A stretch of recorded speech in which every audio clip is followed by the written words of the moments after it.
gobierno habla de garantías a la oposición y en brindar seguridad a quienes ejercemos algún tipo de actividad política o social, pues se presenta esta situación de un sitio de interceptación o de espionaje que actúa de manera encubierta.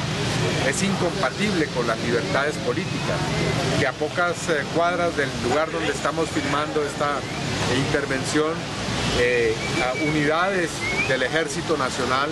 procedan a hacer, como en los mejores tiempos de las llamadas chuzadas,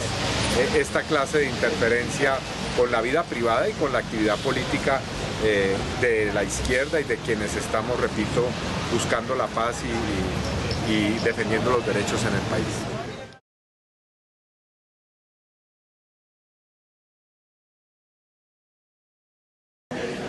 Hemos tratado por todos los medios de que el gobierno nacional, en el escenario del Congreso Nacional de Garantías, dé el debate con nosotros sobre este tema. Mientras no tengamos claramente definido qué papel cumple la inteligencia en un Estado social y democrático de derecho, van a seguirse presentando situaciones de esta naturaleza por varias razones. La primera, porque no se tiene un control claro de cómo se desarrollan las actividades, para qué se desarrollan, sobre todo qué fin último tienen esos documentos que se puedan utilizar en ese trabajo de inteligencia. Concebimos la inteligencia, por supuesto, como una herramienta importante de persecución del delito, por supuesto, de establecer unas responsabilidades penales si se logran controlar esas pruebas en un proceso penal. Lo que no se concibe es una inteligencia utilizada con fines perversos, con fines políticos y especialmente para ganar dentro de la guerra, sacar ventajas militares y políticas al enemigo o al contradictorio en el combate. Allí es donde está la diferencia. Por supuesto, este tema de la operación Andrómeda vuelve nuevamente a desempolvar el viejo debate que vemos con el tema de las cruzadas del DAS, sobre todo porque lo que está de por medio es la ilegalidad de la actuación. Algo está claro, es que actuaron de manera ilegal. Lo que no está claro es qué se hizo, cuál era el fin y dónde están esos documentos que fueron, dijéramoslo, hallados, que fueron recepcionados durante esta operación. Afecta, por supuesto, el proceso de negociación con las FARC, porque deteriora la confianza que en teoría se puede haber construido entre la institucionalidad representada en el Estado y el gobierno y la insurgencia que viene dando pasos afianzados hacia un proceso de negociación política. Y afecta, por supuesto, la confianza que hasta ahora habíamos ganado las organizaciones sociales y derechos humanos con este gobierno en materia del uso de la inteligencia, sobre todo porque la hemos advertido ya cuando se discutió y aprobó la famosa ley de inteligencia. Hace 5 años se descubrió pues todo el escándalo de que DAS venía haciendo actividades ilegales de inteligencia. Lo que ha pasado después de estos años pues es que se cerró el DAS, es decir, se probó a través de decisiones judiciales, como lo probamos en el juicio de Jorge Noguera, que efectivamente el DAS era un aparato criminal al servicio de paramilitares, de narcotraficantes. Eso lo declara la sentencia contra el que era director del DAS del gobierno de Álvaro Uribe, Jorge Noguera. Y obviamente esa sentencia combinada con otras sentencias por el tema de las chuzadas de DAS pusieron de presente en Colombia las actividades de inteligencia ilegal. Hay más o menos unos 50 miembros de DAS que fueron investigados, directores, subdirectores, jefes de inteligencia y contrainteligencia. Algunos se acogieron a sentencias anticipadas, confesaron los crímenes y bueno, puede uno decir que se avanzó en algo. Sin embargo, frente a los máximos responsables, que era el presidente Uribe de la época, José Obdulio Gaviria, otros máximos responsables como el jefe de prensa de la presidencia, etcétera, no han avanzado de manera suficiente las investigaciones, tampoco han avanzado las investigaciones frente a los miembros, los directores del DAS. María Pilar Hurtado está prófuga en Panamá. Panamá con una orden de captura. Es decir, que todavía hay mucha impunidad. Frente a los miembros del DAS, más o menos unos 3.000 fueron al CTI, unos 4.000 fueron a la policía, hay 600 que están en la unidad de protección. Es decir, que de alguna manera todos estos funcionarios fueron reciclados en otros organismos de seguridad del Estado o organismos también de investigación como el CTI.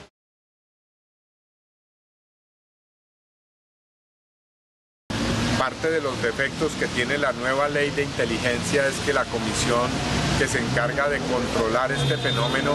es una comisión que tiene que actuar de manera reservada, o sea que prácticamente pierde cualquier posibilidad de un control público y político. Pero lo que sí puedo decir es que siendo tan grave este episodio, como lo ha mostrado la prensa y como ya se desprende de los primeros datos que tenemos, las informaciones del gobierno son totalmente inaceptables, son totalmente vagas, genéricas, y que lo que nos da la impresión quieren es rápidamente sofocar este escándalo y dejar sin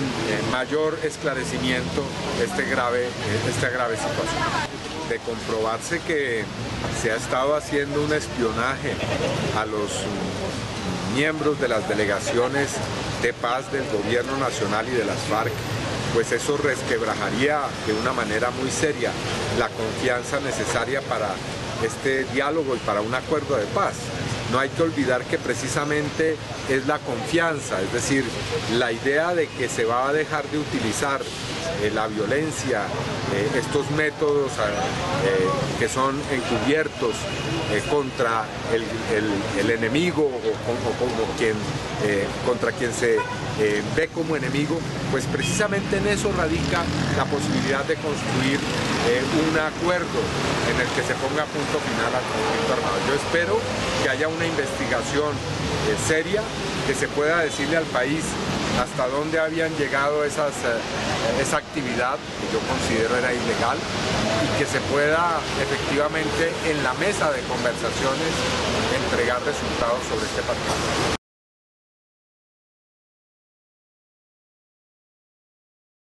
Mientras no se cambien los manuales de inteligencia, de contrainteligencia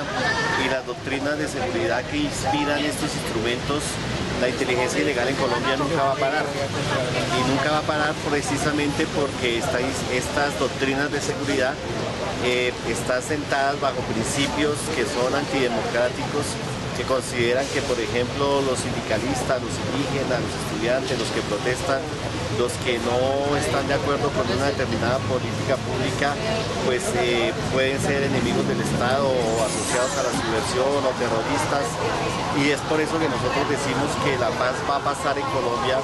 por desmontar no solamente la existencia de las guerrillas y de los paramilitares, sino también del terrorismo de Estado, que se cimienta básicamente en esas doctrinas de seguridad sobre las que se forman todos los agentes de inteligencia y las escuelas de inteligencia del ejército y la policía. Lo que queda claro es que lo que estaba haciendo antes el DAS, hoy lo sigue haciendo la Dirección de Inteligencia del Ejército, la CITEC, la DIGINO, la SIGIN de la Policía Nacional. Sigue siendo muy preocupante porque las cifras y el programa Somos Defensores del año pasado demuestran un aumento significativo en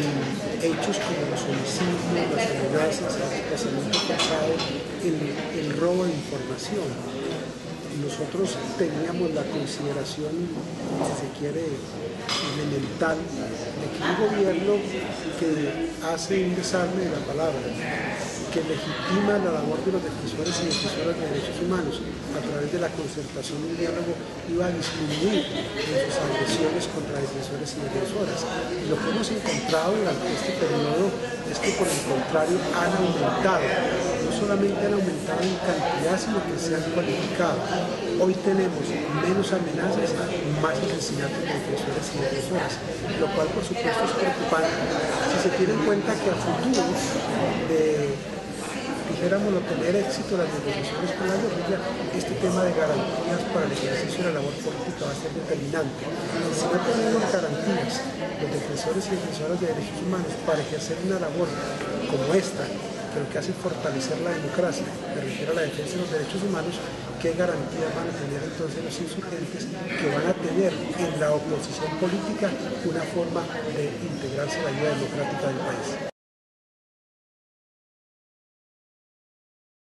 Yo creo que la paz en Colombia no será completa hasta que no haya un proceso similar al que hay con las FARC, con el ELN también. Es necesario que también esa otra guerrilla que tiene tantos años en Colombia, pues llegue a un acuerdo de paz con el gobierno colombiano y también que se pueda acabar con los grupos paramilitares que son parte de esta situación también. Ahora, no será por la vía del diálogo en este caso, no se trata del mismo asunto, pero sí es necesario que se desactive ese otro gran factor de la violencia en el país.